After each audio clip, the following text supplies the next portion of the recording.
Hey everyone, Kyle once again, and welcome back to another review for Halloween month, and getting down to the final two reviews for this year's Halloween. These two films are considered my Halloween reviews. So I'm saving these two. One I mentioned that I will review that I'll put on Halloween, which is Predator 2, which I absolutely love to death, and this one I've been wanting to review for quite a while, for a long time honestly. And it's a werewolf film, and I would say it's yeah I would without it, I would not say I would say it is my favorite werewolf film, and it's been loved by many others. Many consider it one of the best, and that is from the 2002 film Dog Soldiers. My all-time favorite werewolf film. I love this film, and there's a lot going for it. There are other horror werewolf films I like. I enjoy Stephen King's Silver Bullet. It's a favorite one of mine. There was a film that was in 1993. I reviewed that film, Bad Moon. I like Bad Moon. There is one, of course, American Werewolf in London. Um, but of course, the original Wolfman, of course, Lon Chaney Jr. But Dog Soldiers. The premise is very simple. You got British soldiers in the lands of Scotland, and they're up against werewolves. That's the plain and simple story. Is about as simple as you can get it. Um, and I remember the trailer where it says right here, Jaws, Aliens, and Predator with a werewolf twist. Now, when I reviewed Soldier, as well as I revisited the 20th anniversary of Soldier, I mentioned on the back of the DVD of Soldier, it says Rambo, Death Wish, and Dirty Harry in Outer Space. The Rambo part I definitely see the Rambo part, but I never got the white Dirty Harry or Death Wish in Outer Space. I don't get the Dirty Harry or Death Wish thing. Now on this one, I definitely get Predator and Aliens. I definitely get that, but I just don't get the whole with Jaws. I guess it's Jaws with werewolves, maybe that's what they're calling it, but I definitely get the Aliens and Predator resemblance with the werewolf twist. I definitely get that. And also another a thing that was that they said in the trailer, a bitch of a werewolf movie. I would definitely say that. I would definitely agree with that. It is definitely a bitch of a werewolf movie. Definitely say that. Agree with that. And I gotta give the kudos to director Neil Marshall. After this he would go on to direct in 2005. He would go on to direct the Descent, which I like. I like the Descent. Hated the sequel, The Descent Part 2. That sucked ass. But I like The Descent. He didn't direct the sequel, but I like the first one, The Descent, and he did a good job with that. He directed in 2008. He directed Doomsday, which I'm not honestly a fan of though. And one of the down things is that Bob Hoskins, he's only very in it very little. He has only a little appearance in the film in Doomsday. Because I like Bob Hoskins, may he rest in peace, but that was one of the down things. He was in it less than the movie because I like Bob Hoskins as an actor. But Doomsday, I'm not a big fan of. And I know director Neil Marshall, next year in January, he's directing the reboot of Hellboy. Which I'm sorry that I don't want to see a reboot of Hellboy. I'd rather see a third Hellboy film with Ron Perlman and Guillermo del Toro coming back, because they wanted to do a third Hellboy film, and so did fans. But of course, with studios, oh, let's reboot the whole thing, and instead of doing a third one, which Ron Perlman and Guillermo del Toro wanted to do, as well as fans, no, reboot, of course. So I know Neil Marshall is directing the new Hellboy film, but I have no interest in the new Hellboy film. I'd rather watch Ron Perlman's Hellboy 1 and 2, Guillermo del Toro. But I would say this is easily his best film. I love Dog Soldiers, and this is from the producer of Hellraiser, and you have a good cast. Sean Pertwee as Sarge. Was it Sarge Harry G. Wells. Of course, they took Harry G. H.G. Wells. They took the name after H.G. Wells. And he is, like I said, a nod to cool names. Like, there's another character by the name of Corporal Bruce Campbell. Bruce Campbell. Because then also in the trailer, one of the most right says here, one of the most explosive and purely enjoyable horror debuts since The Evil Dead. Of course, they have one character named Bruce Campbell from Evil Dead. But Sean Pertwee, he's been in some films, and he was recently, what I mentioned, he was in Soldier. He was the husband to Connie Nelson in Soldier with the child that's mute. That liked Kurt Russell, Todd, and he was also in Event Horizon. He was he was the pilot of one that died in Event Horizon, the explosion. And of course, he also going to be Alfred Pennyworth and Bruce Wayne's butler in the TV show of Gotham. So yeah, Sean Pertwee will later on going to play Alfred in the TV show of DC's Gotham. So and he did a really good job in this one. I like Sean Pertwee. I wish I'm seeing more stuff though, but he did a really good job in the film. Kevin McKidd as plays a Cooper. I thought he did a really good job as well, and you felt sorry for him at the beginning of the film, but you know that well, I'll get more into it, but I thought he was a likable guy. Liam Cunningham, who he plays as this other soldier guy that he screws over Kevin McKidd at the start of the film and later in the movie. He's the asshole basically, which he did a good job playing the asshole. And I see him in another movie, I forget though. But and then the other cast members, which the characters are likable as well too. So, and basically the whole legitimate plot of the film, how it opens up. You have this couple in the middle of the woods. The lady gives her boyfriend this silver excuse me.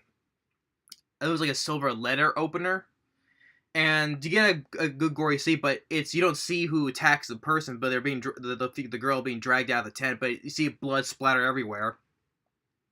So but the guy died, but you don't see the guy. He sees the thing coming at him, but you don't see him get killed. But he's dead off screen, but it's implied. And then it's sometime where Kevin McKidd as Cooper, he's being chased. It's an exercise, and he's being chased, and he gets caught. At first, Liam Cunningham as Ryan, that's his name, is impressed that he evaded capture for how many hours, almost a day. But then he says this dog gave you away though, so he tells him to shoot the dog. And Kevin McKidd, Cooper, he doesn't want to do that. He doesn't want to shoot the dog for no reason. Which, yeah, because why? What makes you want to shoot the dog anyway? For no reason at all. And Liam Cunningham, just being the asshole, he goes up and shoots the dog. And then, because of this, he, makes him a part of the team, and so he just tells him to go back. And then it's a few weeks later, or I think a month later. He's with another different team. Led by Sean Pertwee. And unlike Ryan, Sean Pertwee as Sergeant Wells, he knows that he's glad that he's on his team. Cooper is on his team, and says that I'm glad you're on your team basically. So yeah, he's a likable guy. He's not just another asshole team leader like Liam Cunningham was. So I'm glad he's has Kevin McKidd on his team, and he gets some other likable soldiers as well. Yeah, a guy named Spoon, which it was fun to watch him. I wonder the guy who plays Spoon. Darren Morfitt. I thought he did a fun job as Spoon. He was a fun character to watch. You got other ones like Joe, Terry, of course Bruce Campbell as well. But Spoon, the other soldiers, Spoon was a very likable one, most fun one as well. And so there was really the British soldiers in the lands of Scotland, and they're on this training exercise, which later I'll explain more later in the plot though, and then you get a little fun thing, a scene where we're sitting around the campfire, and then Sean Pertwee, he tells them of Well, first, one of the soldiers, he brings up, about the couple that got killed. He said at the beginning, he mentioned like a couple like recently that disappeared, but there's no body, no remains, just blood everywhere. It has been for like several other people as well. And then Sean Pertwee, he tells like a very interesting story. It's nothing related to like the events of right now, but he tells like a past story about he knew this other guy named Eddie, and like how he got a tattoo on his ass though. And he explains about like God and like mostly like the devil will save the skin, like something like that. But he mentioned that this in his story, Eddie, he stepped on a landmine. He got blown up though. But it was funny that what he said what creeped him out is that he playing about the devil save his skin though. When they found bits of parts of him, and they found the part of him with a tattoo, and like everything of his remains was like charred and burned off or whatever. But they found that one piece of his skin, the tattoo part, nothing. It's nothing. Not a scratch on it. It's not burned, not scarred or singed or whatever. It's perfectly fine. All the tattoo, all and every the skin that was around it. So he mentioned like the devil have saved his skin and all that stuff. So I thought I mentioned that was kind of an interesting story because like he said everything around him, like he mentioned that, and then he got blown up. Everything around him was like burnt up or whatever. But that one part where the tattoo was nothing, was perfectly fine. That part of his skin was perfectly fine. So, and Sean Pertwee told it well, and then after they said after a little moment of levity with to Eddie, right? And then one of the other guys just starts with a joke, and all of a sudden a dead cow falls right in front of them, completely mauled up. So, and then they follow the trailer, leads up to the other army camp that Liam Cunningham was running. Like they find blood's everywhere, and they find him injured, slightly crazy, but he was saying there was supposed to be only one, he said. And I don't know what he was talking about, and then they hear stuff, and they start running. A guy, what was it? I think it was Bruce Campbell. It's actually funny, Bruce Campbell, that's his name was. But he starts running. He thinks it chase after him, and then of course, well, it's like, but I know he's running. I know he's scared and all that, but he stupidly runs into a tree branch and he gets impaled. Good effect of him being impaled though. But it's like I know he's running, but he's running blindly and doesn't know where he's going. Doesn't look where he's going. He gets himself impaled. But then the werewolf attacks him off the branch, and then Sean Pertwee finds him dead, and then he gets cut open. His gut gets cut open. You see his intestines falling out, and Kevin McKidd, Cooper, finds him. And it's funny. It's funny. It's like they're not gonna fit. They're not gonna fit. And he's like, yes, it will. And patches them up best they can, and they're being chased by the werewolf. I know the show's only one though, but there's more of them though. But they're seeing only one. They're shooting at it, and they come across a car. There's a girl named Megan. They get into the car, and the werewolf's on top, and it's hanging through the roof, and there's one stabbing at the thing at the hand, and they manage to get away, and they make it to this house, and the girl has a dog with them as well, and this is where this legitimate movie. They're having a stand in this house, trying to best to fend off the werewolves. Because like with Sean Pertwee, he's injured, so they put him on a bed. And you get a funny scene where they're trying to Kevin McKidd and the girl Megan, they're trying to patch him up, right? And then he starts saying crazy things. Then all of a sudden, tells Kevin McKidd, like, knock me out, punch me, because he doesn't want to be suffering the pain, right? So knock him out so he doesn't feel anything. So hits him the first time. It's like, oh come on, you pussy, and then he goes like, pfft, knocks him out completely the second time. So yeah, you get some funny moments in it though, but they don't hammer it too well. Where it's like another thing is supposed to be funny after another. No, he gets like some added seriousness, but it's trying to throw in the funniness. It's not. They're not hammering it too much. That's what I'm trying to say. It's like it's not like It's not like it's just what a parody does, but one joke after another though. But you get funny bits of like that, and I don't know how else to describe it though, but it's just it's get what I'm saying though. But and then the werewolves are trying to break in. They're shooting at it, with some shotguns, some rifle firing, and of course they blow up. They try to get to the car though, but the thing's all torn up. But so they blow it up. And then the guy Terry, when it gets all over, the guy Terry, he gets taken, and they're certain what to do. So they said there's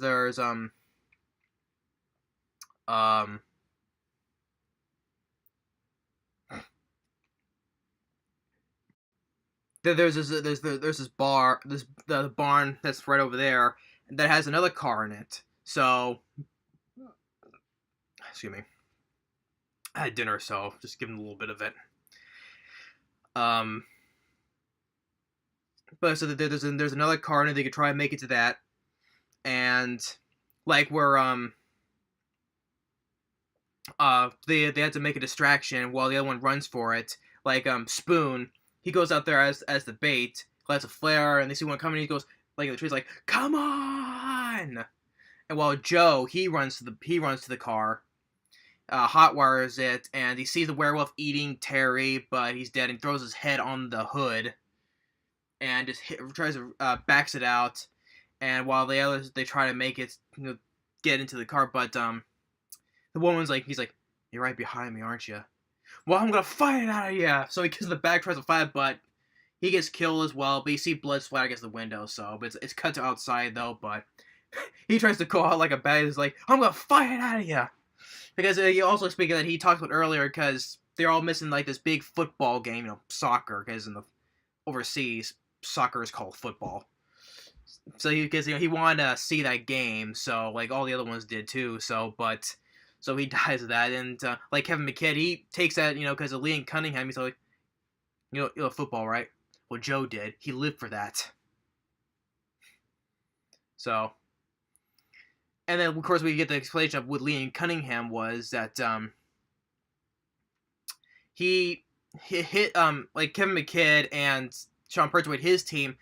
It was not really a training exercise. They were used as bait because for Liam Cunningham and his team, because they know there were werewolves in the vicinity, so they wanted to try to capture one alive.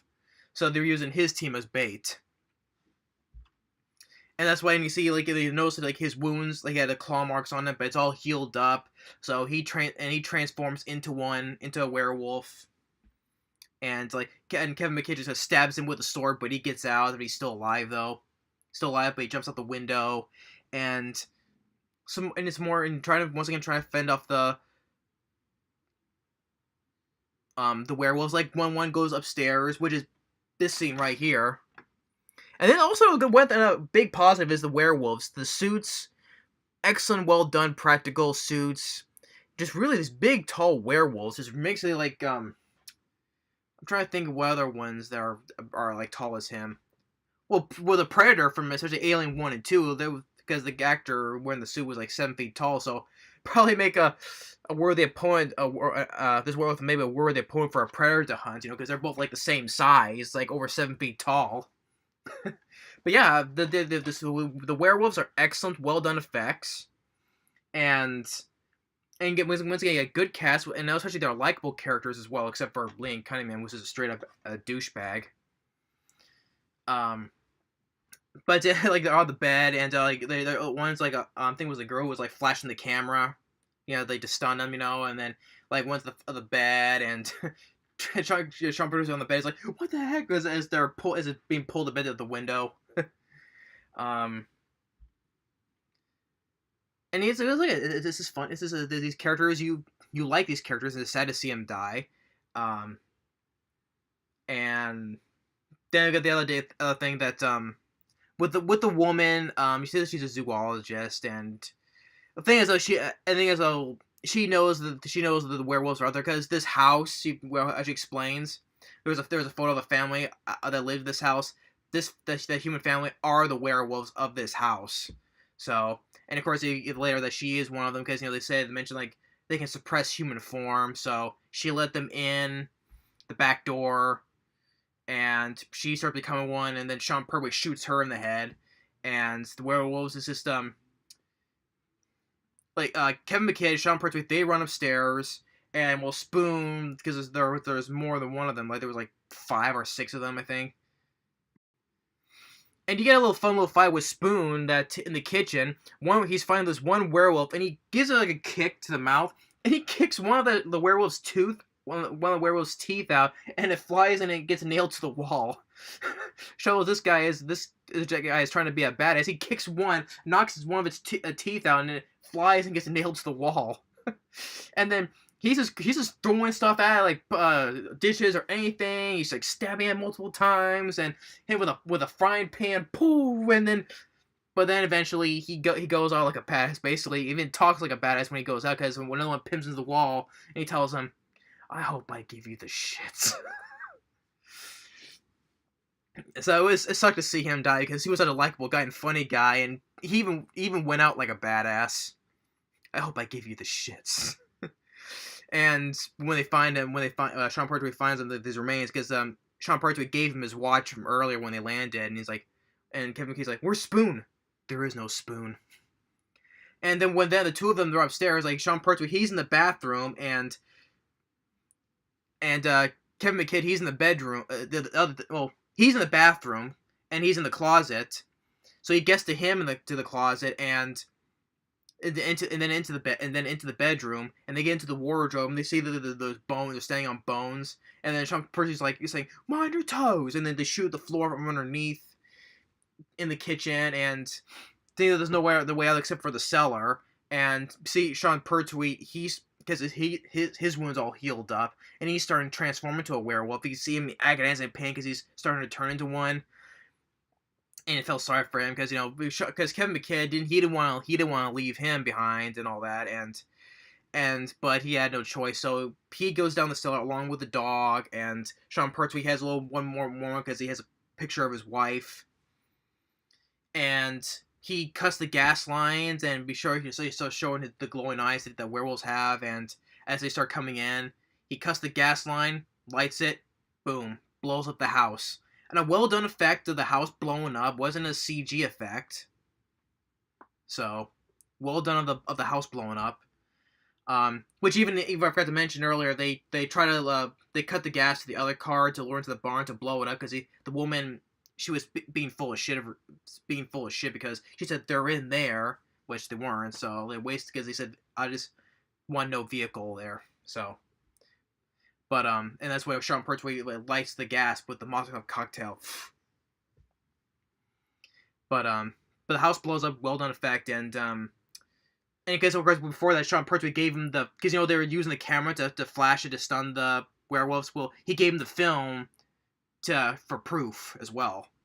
So they're in the cellar when it's daytime, but Liam Cunningham, Ryan, as a werewolf, still has the sword right in him. Fights Kevin Cooper, and then he sees the letter opener from the beginning from the couple, stabs into him, and it starts burning as silver hurts the werewolves, and then shoots that, because he had one bullet that Sean Pertwee gave him, shoots him in the head and kills him. And basically, because, and also the dog helps Cooper as well, because quite funny, because Liam Cunningham, he shot a dog earlier, and now his dog is now fighting him. So, payback, because, he killed a dog, and now a dog is fighting him. So, that's payback for him, because he deserves it. He's a douchebag. Even as a werewolf, he's a douchebag as well. So, yeah, the dog helps him, and then Kevin McKidd shoots him. And then they walk out of the burned house, and then as the credits are going, this shows the photographs of the werewolves, and on a newspaper it said, Kevin McKidd says, "Werewolves ate my platoon." So, but yeah, soldiers versus werewolves. What more can you say? Wanted a horror movie. This is why I say it's my favorite. My favorite werewolf film. It was fun, entertaining. It was lots of soldiers shooting at the werewolves, and it has lots of funny moments in it. Funny in a good way, not in a bad way. Um, the cast does a really great job. Sean Pertwee, especially Sean Pertwee and Kevin McKidd, as Wells and Cooper. They're the two highlights of the film. Of course, Liam Cunningham, he did a good job as playing the douchebag soldier Ryan. The other supporting cast members the guy who played I mentioned the guy who played Spoon. He was a lot of fun to watch. He went out like a badass. Says a badass one liner as well. He was fun to watch. The guy Joe too was sad to see him go, but he also went out fighting as well. He's like, I'm gonna fight the living hell, or what was it? I'm gonna fight the hell out of you, whatever he says, because he goes to the back seat. um, and just the effects of the werewolves by special makeup and animatronic effects by Image Effects, well done, excellent, well done effects, top notch for werewolves. The music by Mark Thomas was fine as well. I overall did like the score, make it set up for the tone. Neil Marshall, great directing, and he also wrote the film as well. So it was well written and well directed by Neil Marshall. He did a really great job.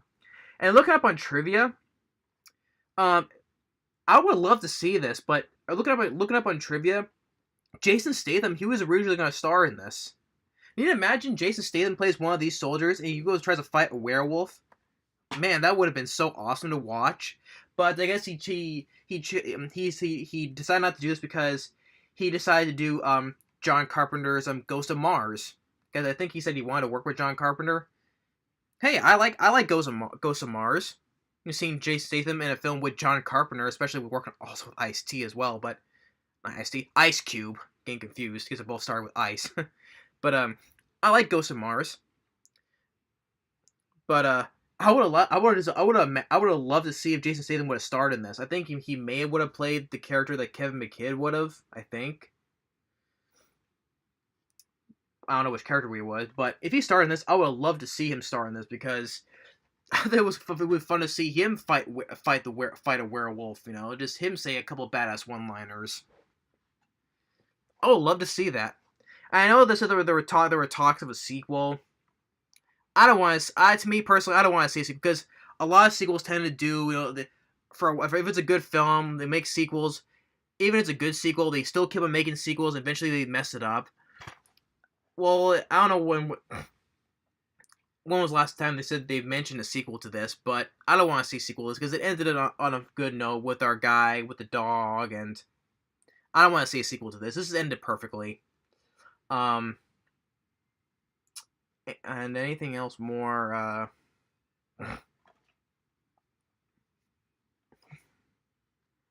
Well, not much for features. There's only a producer's commentary and trailers, but that's it though. But I love this film. It was a fun ride to watch. This I would say is my favorite werewolf film. I just had a lot of fun and excitement for this film, praising the effects, the good amounts of gore, and funny humor from the characters. And the characters are likable. Two leads, Sean Pertwee and Kevin McKidd. Even I like the moment when Sean Pertwee tells that interesting story about a friend of his that blew up. It was an interesting story. What he said about it, and the other characters, like I said, was Spoon, Joe, and the other cast members the supporting cast members do also a good job as well. But excellent effect. I'm just repeating myself, but just I love this film. I honestly virtually have no problems with the film. Basically, it was a fun popcorn, entertaining werewolf movie. Soldiers fighting werewolves. Can't get more simple than that. Well, even when I say British soldiers, but still. But it doesn't get much more simple story than that. And like I said, simple but effective. But yeah, that's my thoughts on my favorite werewolf film, Dog Soldiers. Neil Marshall did a great job, but I don't look forward to seeing the reboot of Hellboy. I don't. But I will stick watching this film because this is by far his best film, or The Descent. But yeah, that's my review on my Halloween. One of two of my Halloween reviews for this month of Halloween. This is one of my first of Halloween reviews. Thanks for watching, and stay tuned for my last Halloween review, which is of a film that I love to death, and that is of Predator 2. thumbs up for this, and I'll be giving a thumbs up for Predator 2, hands down. Later.